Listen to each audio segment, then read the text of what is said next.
Hello, welcome to another episode of Sheer Motivation. I'm your host, Delina. Thank you if you're a returning viewer or listener. If you're brand new, hit the like and subscribe button. And if you don't have time to watch the whole thing on YouTube, that's okay. Got you covered on Spotify, iHeartRadio, and Apple Podcasts. Today, I'm here with my friend Erika, who has lent me her beautiful personality for this episode. Thank you for your time. Of course. Nice Tell the to people meet. hello. Hi, everybody. It's nice to meet everyone. I'm Erika. I am Delina's friend. If you would like to connect with me, you're more than welcome to. You can follow me or visit my page on Threads. You can find me at __. That's 2 underscores. Mariposa, Mariposa. Thank you. Okay. Well, with that being said, we're just going to jump right in. Today is a big old burrito of a topic, okay?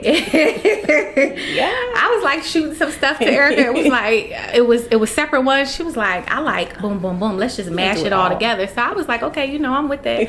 I like to eat. So, mash it all together like a big burrito. So this one is forgiveness and letting go, toxic relationships and red flags. That is fully loaded, okay? Yes. I think everybody has run across some of that, all of that. So we're here to help. Yeah, I'm here to help myself too. Because some of this stuff I was thinking and reflecting this morning, and I was like, okay.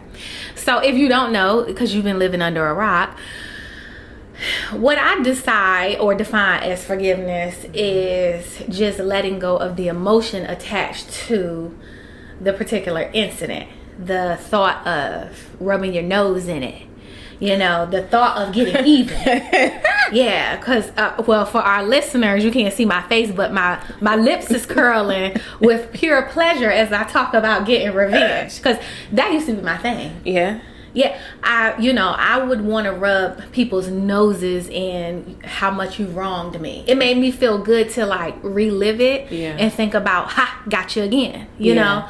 Like, so the art of forgiveness is to let go of that emotion attached to it. Does not exempt the person from responsibility, but it releases your emotional anger behind the scenario and towards the person. Yeah. And so, that's big for me. It's probably, I've gotten to this place in the last maybe year and a half where, I'm all of that. I'm angry. I'm mad. But I need to get to forgiveness. Yeah. I'm mad with you right now. I'm angry with you because I didn't like what you did. I didn't like what you said. It hurt me. And the more I think about it and replay it, I feel the need to let you know how much you hurt me. Well, let me ask you a question though. Why are you like that? Like, why do you feel like? Well, I felt that way. I said, in the last year I've done better, but in the time, it felt good to relive it and get another aha of perspective. And let me tell you how that made me feel. And I didn't even think about this the first time. Because I'm an overthinker. Yeah, well, me too. I was born that way. I'm an overthinker. I was the only child. Had a lot of time on my hair. Okay. I grew up as an only child. I have a brother that's been adopted. Never met him, but we'll get into that at some point. But because of that, I've spent a lot of time so I overthink things. Yeah. And so if me and you get into it and you do something to me, I might replay the subject several times in my mind. Yeah. And each time I replay it, I come up with a new angle of perspective. And then the next time the opportunity presents itself, I want to let you know that you hurt me. I want to let you know what you did. I ain't like it. And I'm going to let you know every chance I get. That was where now I would like to, I'm in a place, I'm still going to let you know. Yes, you will. Yes, you will. I'm still gonna let you know. I don't think I haven't let you know, Erika. You've been pretty good. Well, we've had some little bumps. Little bump. But you know what I love is that we talk about it and we just be like, all right, we done with it. Yeah. You know what I'm saying? And I really love that about you. I think that's because we value each other. Each other's friendship. Because if I didn't or you didn't, be like, oh. Yeah. Okay. And we're not intimidated. Yeah. By each other. Yeah. Because you have a strong personality. You think so? Oh yeah, that's what I love about you. That's what I love. I'm like, give it to me. I love it because I'm like, yeah, you know, we can talk about this, and I know you're not gonna take it and crumble. And at the same time, you know, I'm trying to deliver it from a place of love. Like I want you to know, just know how I'm feeling. Yeah. You know what I'm saying? Yeah. So yeah, I used to be in that space. You did something to me, I'm gonna rub your nose in it. I might get to forgiveness, I might not.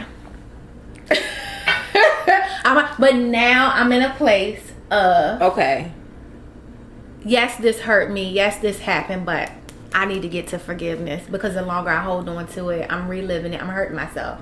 I got a question though. How do you know when you've truly like forgiven someone? Like, cause like right now I'm sitting here thinking like, yeah, I've forgiven everyone, but then I think about it, I'm like, sometimes I think I'm just saying I forgive them, and I might feel like it, but then when I see them again, it's like, yeah, nah. Cause that's how you know you haven't forgotten. You haven't forgiven. Well then, yeah. Some people say, well, I can forgive you, but I ain't gotta forget. But then if every time I see you, that's like one of the first things I think about, then I haven't forgiven you. Okay, yeah. So, I mean, what do I think a good tip is? What do y'all think a good tip is for forgiveness? Okay, put it in the comments. We'll come back to it. Thank you. I think to have that heart to heart and get it all out and articulate yourself in a space of, this is what's happened, this is how it made me feel, going forward, blah, blah, blah. And to really have an understanding with that person really helps to just let it go. It helps to forgive. So what do you do for a person that maybe, let's say, they're no longer here? That's a tough one. Yeah. Because you can't make it right with that person. Right. But you can utilize those lessons going forward in future relationships. Like, and when I say relationships, friendships, work relationships, romantic relationship, whatever it is. I mean, you can use the lesson going forward. You know, but that's a tough one. That's why, and that is why, and what has encouraged me to try to get to a space of forgiveness. Where's this? for the listeners, I'm tapping my wrist like I got a rollie on, and I'm pointing at the same time with the direction fingers.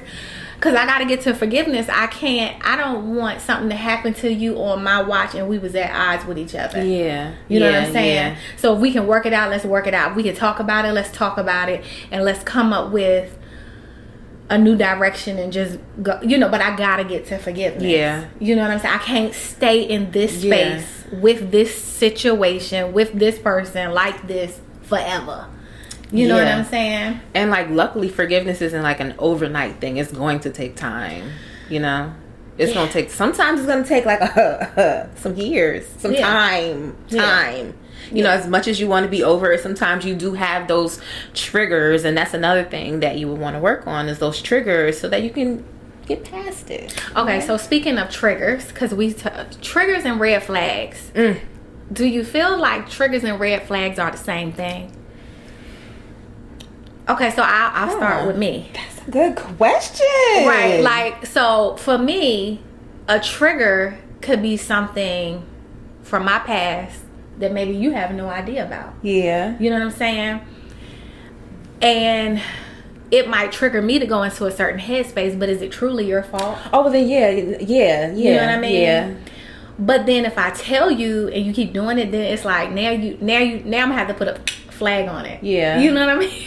But then at that same time, you should be working on your triggers. True. That is true. Because it's kind of unfair to hold somebody else accountable. Yeah. But you can share it in a safe space and hope that they'll take it into consideration. You know, for me, I like to talk with my hands, you know, and I might be, you know, super invested in the topic, and I might be passionate about something, or angry, a little vexed in my spirit, and I might start the clapping, you know what I mean? Yeah. And you might be like, hold on, and that could be a trigger. You be like, hold on, because the last girl that was clapping, I clapped her. And I might not know, and I might be like, oh, you know, let me keep my hand, you know. So I feel like you're right. Triggers, red flags, I think they slightly different. What you think? I don't know. I like I need more time to kind of, process that. Yeah, but you should be working on your triggers because you're going to carry them if you don't. Yeah. When it comes to relationships and you start getting a red flag. So first of all, a red flag to me, what's a red flag to you? A red flag to me is something that I just don't want to move forward with. It's like, this ain't gonna work. So red flag, deal breaker. Yeah, absolutely. And she knows better than anyone else. I'm very judgmental. It's like one tick and I'm good. I'm going. Yeah. And I do need to work on that.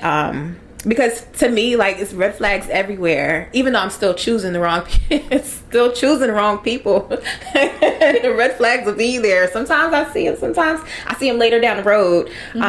But honestly, like, red flags, a lot of people ignore them too. Yeah, I'm a red flag ignorer. Yeah, avid. A red flag ignorer. I mean, and I talked about this on, I think, another episode. I was just like, run toward the red flag. You know what I'm saying? I used to run towards it. Or I'd be like, well, it ain't that red. It might be like orangish. Mine look pink. Because it's in the distance. I think a red flag to me is when it's something that upsets my peace. It leads to like this ongoing, maybe back and forth between me and the person. Like, not in a good way. We're not really resolving. I think any situation that makes me feel like it's disturbing my peace, like I'm in some sort of confusion or turmoil, is a red flag to me. Sometimes red flags can be from the past of someone hurting you. You know what I'm saying? Like, sometimes you can fix those. And then sometimes you don't even know the flag is red. You look back on it and be like, that was a red flag. Yeah. You know? Yeah. I know a red flag that I've experienced is the shutting down in communication. Like if I'm dealing with a guy, for example, and we're in the midst of a debate or discussion, and he just hit me with the all right. You know what I'm saying? To me, it's a red flag because your whole relationship is communication. And if we can't communicate, how can we come to a solution? And if we can't get to a solution, then how can we ever execute something that's going to make it better? I feel like if you shut down, you don't care. That's just how I feel. Because I feel like you fight for things you want. So if you shut down, it's like, you know what? I might want to do this. Yeah. So, I mean, that's one red flag. I think a man yelling and cursing when he gets upset, or just anybody in general. I mean, if I'm at work and I have a disagreement with one of my coworkers and they start yelling and screaming, it's like, yeah, this is going to be our last conversation with each other. You know I don't know, might go a little bit more left than that. She ready to staple some lips together. Yeah, I mean, red flags can be noticeable or they can be real subtle, and then they just pop out all at once. Now, if you experience a red flag, so it's automatic termination. Is that what you're saying? In most cases, let's say a romantic relationship, for example. Just one if I find him attractive, no. I'm shallow, by the way. She go with cataracts. Oh, I do though. If he attractive, I might just. Yeah, because I'm willing to work with that now. But if I'm on the fence and I'm just kind of like, conversation's not really there, they don't check off enough boxes, and we're good. What about you? I'm gonna try to have a conversation. I'm big on communication. I'm gonna try to have a conversation. If I like the guy, things are going good, I'm gonna try to have a conversation. And then if it happens again, I'm gonna red flag it. Yeah. Now, I tend to, in my past, have spent more time than I'd like to in red flag zones. Yeah. So, in the past few years, I've been learning, like, okay, we're gonna talk about it the first time. We're gonna iron this out. And then it happens again, I'm gonna let you know, okay, it's happening again. I don't like this, because we do have to give people grace. True. You do have to walk into giving people grace, and because we're all human. I got a question though. Are there little red flags, medium red flags, big red flags, or are they all the same size? That's a good question. Yeah. I'm gonna say there's different sizes. Yeah, there's different sizes. I wouldn't necessarily throw up a flag on every play. Right. You know what I'm saying? Because we are human, and we do have to walk into our relationships with grace and understand they're human. And especially that first year when you're learning someone and you're learning their ways and how they're wired, you know, everything might seem like a red flag, you know. Oh, I can't deal with this, you know. And so you have to give people that grace and understanding. Now, on the flip side, if we've had this conversation once, twice, thrice, what are we doing? What are we doing? Because at that point, then, I mean, it's a big old red flag, and depending on what it is, I might just have to take a step back. Yeah. You know. Yeah. Yeah. So, what would you label? Okay, where is the point where you would start to label a relationship toxic? Number one for me now is when it starts pulling me away from God and my relationship with God. That to me is toxic, and that can come from all sorts of, oh babe, let's smoke. I don't smoke, by the way, but if that's something he's into, that's gonna pull me from God. Oh babe, let's go to the strip club this weekend. That's gonna pull me away from God. Or oh babe, let's watch a movie tonight, but like I know around 8 o'clock, 9 o'clock is when I do my devotions, and you know that as well, but you still want us to watch the movie. So anything that's pulling me away from my relationship with God, that's number one toxic for me. Okay. And so when you have the conversation, you've already had the because maybe he know that. Maybe it's like, oh yeah, I do kind of recall you do your devotion at a certain time. Well, I didn't know, you know, by saying we should watch this movie, it was, you know, but once so now it's just like, boom, okay, we're here, we've had the conversation, now you know, you keep doing it, this is toxic. I think definitely a relationship that is pulling me away from God. On a previous episode, I talked about solo flight and just inviting God into all the spaces of my life. Work, you know, allowing me to control my thoughts, leaving work at work, my personal friendships, encouraging each other, being there, and then my romantic relationships. And that is one thing I don't want to be a part of. Any relationship, romantic, not, whatever, that's going to pull me away. I'm not where I want to be, but I'm better than I was a few years ago, and I'm getting closer, and I'm building that relationship. I'm not perfect, but I certainly don't want to indulge in something that's going to pull me further back. Absolutely. So especially if I explain that to you and you keep doing it. So yeah, that I would say that that's toxic. One thing about me though, I feel like, I know I'm a very visual person, so I pay attention to stuff. And if you don't notice me doing certain things, then I feel like that's a red flag too. So you should be paying attention to, if you're in my presence and you see me doing devotion every single night, but you're going to sit here and say you didn't know that. Or if we're on the phone and I'm like, hey babe, I got to talk to you later, you know, like every single night. But then when we come over, or when I go over there, we spend time, you don't, I don't like that. I think that's a red flag. Yeah. And so at that point, you would discuss it. Oh, absolutely. And then if they kept doing it, it's like, I need to take a step back. Yeah, like a permanent one though, because I'm like, my scissors tend to be like cut, so like I can like start trimming it, you know, that we can get back from that. But if it's cut, like there's no coming back ever. Yeah, my mind's made up. Yeah, I mean, I've let go and then try to like go, you know, I get a little, you know. Because I feel like when you split for a reason. Like I do not like backtracking like whatsoever. There's no point. So you ain't never spent the block? I did in my past, like at my big age of almost I realized that it's unhealthy to go back. It is. I mean, I'm getting more and more to that place where it's like, okay, if this didn't work, I wish you well. But you may be doing great now, but I know who you were to me. Yeah. You know, and so that rolls into the forgiveness, because I know I have replayed many relationships and been like, oh, dang, that was tough. And just replay it and replay it. And it's like, I'm just learning to take the lesson out of the loss. Yeah. And keep it moving. Yeah. You know what I'm saying? You're not a bad person. Just not for me. But you're not for me. We don't have to hang out. We don't have to talk. You're not for me. You're just not for me. You know? Yeah. So what is the one thing that you think is the first part that helps you forgive? Like, if there's a situation and it's went left,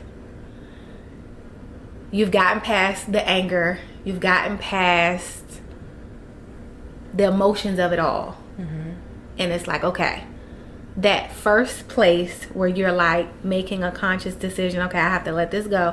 What is the first thing that like helps you forgive? Forgiving myself. Forgiving myself for getting upset as much as I did. Forgiving myself for there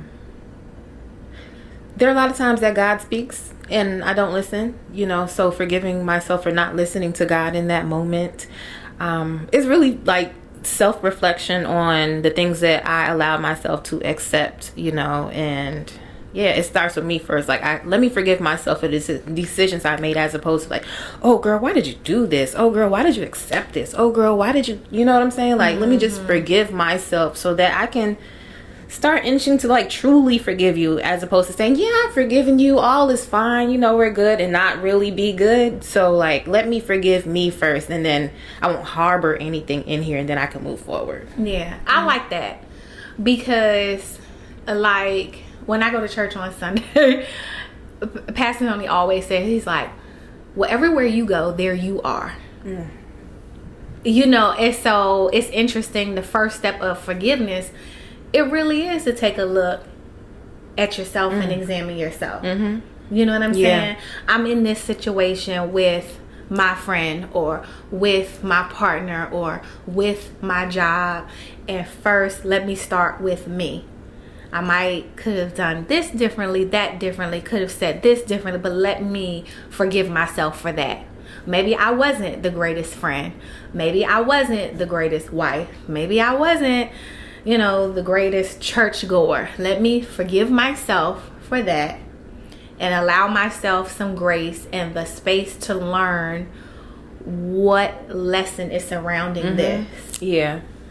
Then I'm going to forgive the person attached to it, because you may have said something that led to whatever I did. It may have been a reaction to a reaction. So in a nutshell, I'm going to forgive you. I'm going to accept the fact that here we are. I'm going to let it go, forgive you, and keep it pushing. You know? Because staying in that space really causes you to relive it. Like I said in the beginning, you relive it, you rehash it, and then when you see the person, it's like the first thing you think about. And I don't want to really give nobody that much control over my mind. Yes. You know what I'm saying? Yes. You don't like me here? Well, I'm here. You don't like that I go to this church? Well, I'm going, and I'm going to pray, and I'm going to get what I need to get. You don't, you know, it's just, we were friends, now we're not. That's sad. I wish you the best. I love you. Oh, we were married. It didn't work out. I love you. Sorry, it didn't work. You know, but I'm moving forward. Yeah. Because I got to get the forgiveness. I got to get there. Because it's too many bags for me to carry. Ooh, I like that. You know, it's too many bags. Yeah, I like that. Yeah, it's too many bags for me to carry. My back be hurting. I'm getting older. My knees is already getting bad. So I can't carry no extra. Yeah. You know? And just, like you said, forgiving myself for being a part of situations that didn't really mean me well. Sitting in those spaces for way too long. For way too long. You know, and just having the strength to be like, okay, well, this is what it is. I'm gonna keep on moving. You know, I think that's like a really triumphant thing to do, Because some people would stay in relationships or stay in friendships or stay at jobs where they're absolutely miserable. I have done it. Yeah. I mean, I want to say sometimes you got to do what you got to do. In some aspects, yeah. In some aspects, like, nah. If this is really not serving me and it's taken from my peace, it's time to find an exit somewhere, you know, respectfully. And get back to the things that matter, you know. Get back to, you know, finding a hobby, you know. Get back to, let me find out what makes me smile, what gives me purpose, what's motivating me to get up in the morning. You know, I get up in the morning and I'm feeling like, oh my gosh, I used to love going to this place or love being around these people. And now it's like, do I really want to go? Let me break away from that and focus and recenter on what's going to give me drive, give me purpose. And sometimes to get to that space of forgiveness and letting go, it starts with recognizing that, hey, I need to recenter myself. And that can be easier said than done. It can. But so what would you consider recentering yourself? Praying. I made a conscious effort every morning before my feet touch the ground to spend 2 or 3 minutes with my eyes closed, just meditating on what my day is going to be. Just thanking God for waking me up. Just asking him to go before me and keep me protected from any hurt, harm, or danger. Protecting my family, everybody that I've had contact with, you know, in the days of that week, you know. And that's one way of recentering. I'm now trying to do this thing where at the end of every night, I'm thanking God that I made it back home. Because with all the stuff that's going on in this world, people are not making it back home. You know, and that's the big thing. Like, you know, you get on a flight to go somewhere and it's like you don't make it back home. You get in the car to take a road trip, you're not making it back. So people are not making it back home. So now, like I talked about solo flight and just inviting God into those spaces. Like, Lord, I know I'm a mess. But just come into the mess and just help me. Because if I keep waiting to pray to get it right, I ain't gonna get it right. So just starting my day with him, ending my day with him. Even if it's 2 or 3 minutes at the beginning, 2 or 3 minutes at the end. That's a start. And that's a way of recentering. To me anyway. You know? I like what that. do you do? You do your devotion. I do my devotion. I like that. It has inspired me. Like, I'm like, yeah, I need to do that. I need to start somewhere. I'm gonna keep it going. I'm gonna motivate myself because it starts small. It really starts small. And I'm gonna be honest. So, like, I took a chance on this one devotion, which is like, it's a lot to me because it's like you're reading the Bible in a year, and that's a commitment. And I'm like a commitment phobe. I'm not gonna lie to you. Like, if it's something big. Like, I can't believe I got tattoos because, oh my gosh, that's a commitment. I can't believe I have kids. Commitment. So that is a commitment, child. Woo. So, like, in this instance of this devotion, and it's kind of like long-winded. I am not gonna lie to you. The man, he talks for a good 11, 12 minutes. But then when I think about it after it's all said and done, just that one devotion alone is 30 minutes. And then if you can, you know, do one before that, in a matter of time, you're spending now an hour with God. You know what I'm saying? And it's just like you're giving him the glory for getting home safely. You're giving him the glory for your children being safe and hurt, away from hurt and harm and danger. And the staff, the faculty, the teachers, the students, they're all, you know, God has their hand on them. You know, the people that you work with that you may or may not care for, God has their hand on them. And when you're at work and, you know, whatever you may do, if you work in the field or in the office, God has his hand on you. So it's just like me, it took me a while to build to this, but it feels good building this relationship and giving myself back to God, you know, from all the things that I was doing that's not of him. Like, how can I be like, oh yeah, God, you know, I love you, but then I turn around and have, you know, premarital sex with someone. And clearly in the Bible, one of the commandments is thou shalt not. You know what I'm saying? So I can't, personally, I just can't. So the more time that I give God, I'm realizing that I'm getting closer to him. So some of these triggers are falling off. The triggers are falling off the bone with just the decisions that I'm making to grow closer to God. And I praise God because there's a testimony that my friend shared with me. I don't want to call any names, but for the last 2 weeks, they've curtailed a lot of things that they used to do. And they said they weren't really like... Who's that friend? I mean, she could talk if she wants to. But, you know, this is water, by the way. This is water. Yeah. This is water, by the way, because somebody would try it. But, yeah. I talk about, the drinking. So, yes, I developed a real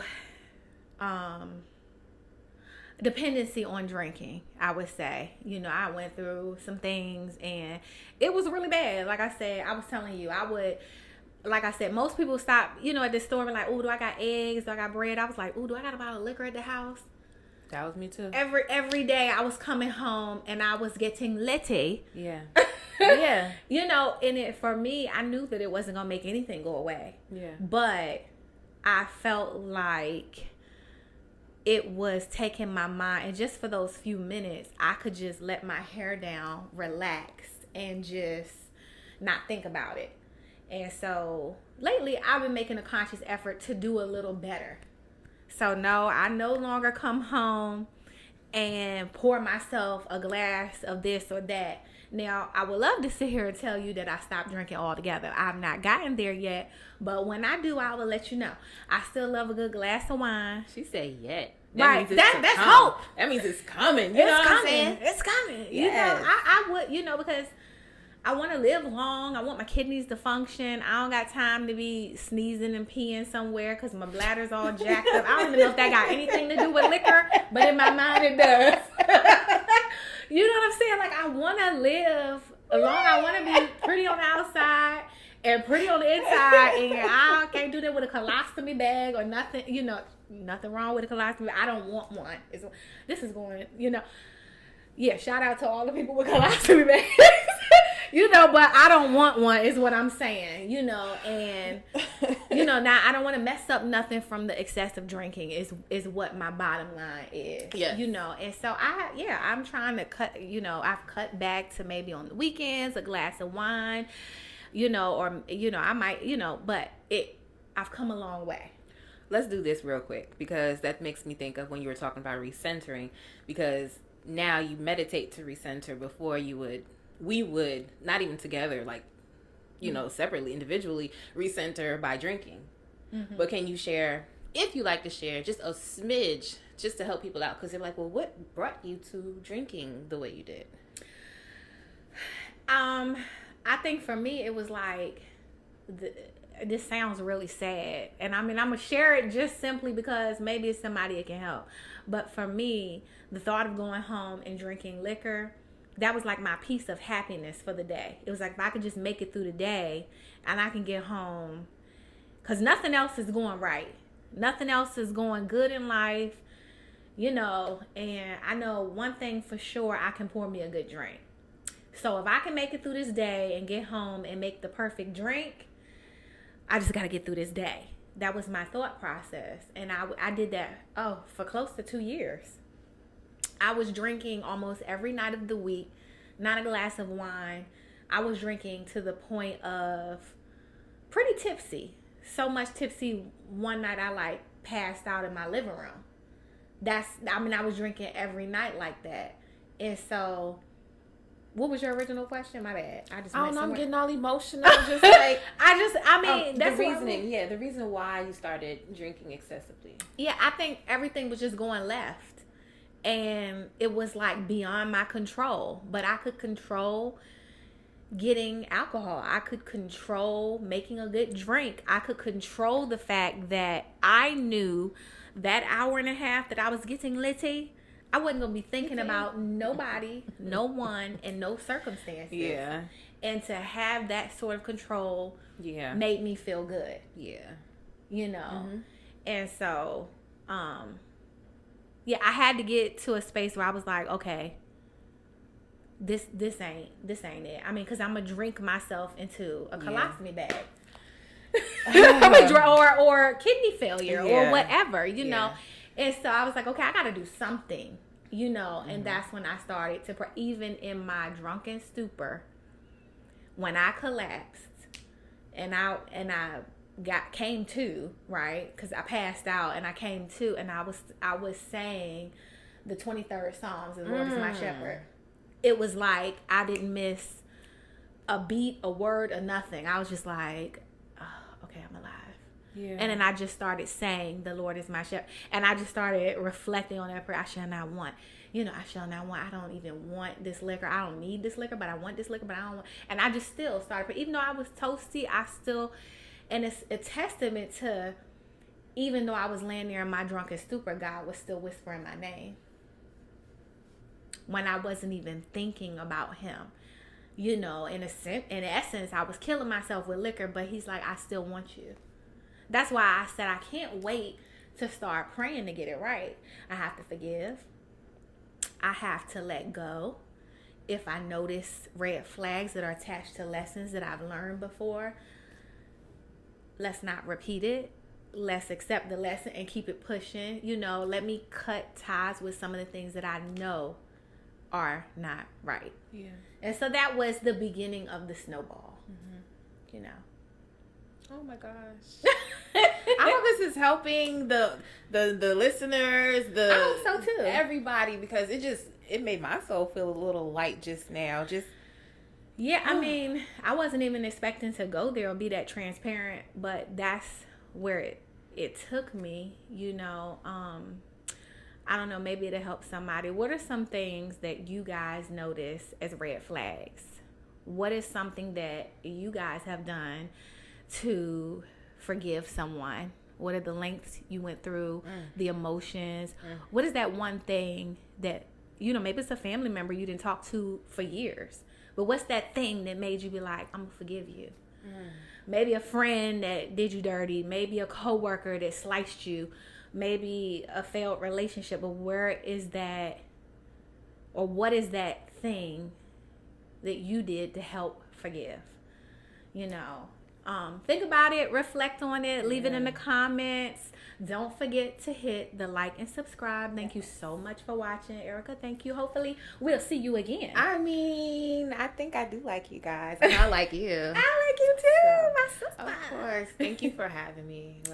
Thank you. It means a lot. Yeah, I love the opportunity to bond and connect whenever we can. We do this all the time, but it's good to capture these moments. Hit the like, hit the subscribe button, and as always, make sure you tune in next week for another episode of Share Motivation Podcast.